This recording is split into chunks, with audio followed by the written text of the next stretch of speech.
আসসালামু আলাইকুম ভাই। ওয়ালাইকুম আসসালাম। ভালো আছেন আপনি? আছি আলহামদুলিল্লাহ। আচ্ছা, একটা দুটো প্রশ্ন করতাম আপনাকে। হ্যাঁ, অবশ্যই।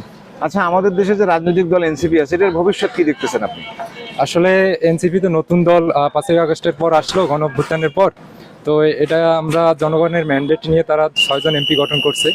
তো তাদেরকে সময় দেওয়া উচিত এবং আমার মনে হয় যে তারা যেহেতু নতুন দল হিসেবে আত্মপ্রকাশ করছে, তারা যদি ভালো ভালো কিছু জনগণের জন্য কিছু করতে পারে, তাহলে অবশ্যই ভালো কিছু হবে আর কি, ইনশাল্লাহ। আচ্ছা, আর একটা প্রশ্ন, ওই যে বর্তমান সরকার তো বিএনপি তারেক রহমান সাহেব যে প্রধানমন্ত্রী হিসেবে দেশ পরিচালনা করতেছে, এটা আপনার কাছে কেমন লাগতেছে?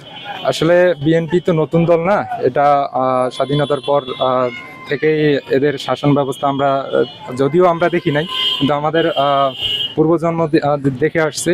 আমরা ১৭ বছর পর আমরা তাদেরকে পেয়েছি, তারাও জনগণের ম্যান্ডেট নিয়ে অধিকাংশ বিরোধী দল বলতে তারা সরকার গঠন করছে। এবং আমি মনে করি যে যেহেতু সরকার গঠন করার পর মাত্র ২-১ মাস তারা দল পরিচালনা করছে এবং দেশের শাসনভার পাইছে, তাহলে আমি মনে করি যে তাদেরকেও সময় দেওয়া উচিত। আচ্ছা, তাহলে যদি এখন আপনাকে বলা হয় যে আপনি তাকে 10-এর মধ্যে কত দিবেন, সেক্ষেত্রে আপনি কি করবেন? ১০-এর মধ্যে এই অল্প সময়ে তাদেরকে রেটিং দেওয়াটা সম্ভব না। তাদেরকে দেওয়া শাসনভার দেওয়া হয়েছে এবং অধিকাংশ জনগণই তাদেরকে ভোট দিয়ে নির্বাচিত করেছে। তো আমার মনে হয় যে আরো কিছুদিন যাওয়ার পর তাদেরকে রেটিংটা দেওয়া উচিত। আচ্ছা, ঠিক আছে ভাই, ভালো থাকবেন। আসসালামু আলাইকুম। ধন্যবাদ।